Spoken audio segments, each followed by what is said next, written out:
Predstavujeme vám nové liekové návrhy a žiadosti o centrálne nakupované produkty v prostredí dôvera lekárom. Jedná sa o vynovené prostredie elektronickej pobočky poskytovateľa, ktoré už dlhšie poznáte. Po prihlásení uvidíte hlavnú obrazovku, kde sa v ľavom menu nachádza sekcia Návrhy.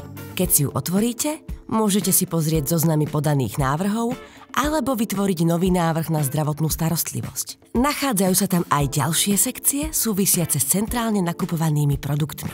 Ak nás budete žiadať o liek, vytvoríte nový liekový alebo CNP návrh. Výhodou je, že už viac nemusíte premýšľať, či je produkt liekom alebo centrálne nakupovaným produktom. Všetky žiadosti sa začínajú prostredníctvom jedného jednoduchého formulára. V prvom kroku je dôležité, kto poskytuje zdravotnú starostlivosť. Ak máte prístup a ambulanciu len vy, individuálne, budú tam priamo vaše identifikačné údaje, teda údaje navrhujúceho lekára. Ak ste väčší poskytovateľ zdravotnej starostlivosti alebo nemocnica, vyplníte 3 písmená z vášho mena alebo 3 znaky z kódu lekára a v aplikácii vyberiete z ponuky. Potom vyberiete ambulanciu. V ďalšom kroku napíšete alebo vložíte rodné číslo pacienta bez lomky a kliknete na Pokračovať. V treťom kroku už priamo zadávate samotný produkt. Či už ide o liek, centrálne nakupovaný produkt, prípadne poznáte názov alebo kód lieku, stačí vám napísať 3 znaky z názvu alebo kódu a požadovaný produkt vám aplikácia vyhľadá. Vy už len potvrdíte jednu z ponúkaných možností. Ak by ste žiadali o produkt, na ktorý nie je potrebné schvaľovať úhradu poisťovňou vopred, aplikácia vás na to upozorní. Napríklad takýmto liekom je liek Humira. Ak by vám aplikácia hlásila, že nemôžete žiadať o tento produkt, dôvodom bude vaša odbornosť a porušenie preskripčného obmedzenia. Väčšinou sa však s takýmito upozorneniami aplikácie nestretnete. Napríklad, keď ako hematológ budete žiadať o liek Zynlonta, následne pokračujete zadaním diagnózy. Stačí napísať 3 písmená alebo znaky z kódu a aplikácia vám ponúkne dostupné možnosti.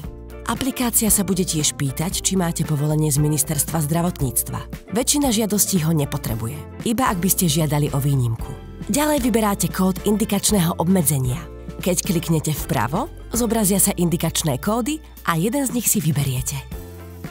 Ďalej vám ukážeme navrhovaný dátum začiatku platnosti návrhu. Ak sa jedná o novú liečbu, bude to dnešný dátum. Ak ide o pokračujúcu liečbu, bude to najbližší možný dátum. Ak sa bude jednať o centrálne nakupovaný produkt, bude to najbližší možný dátum kvôli času na vybavenie objednávky tovaru.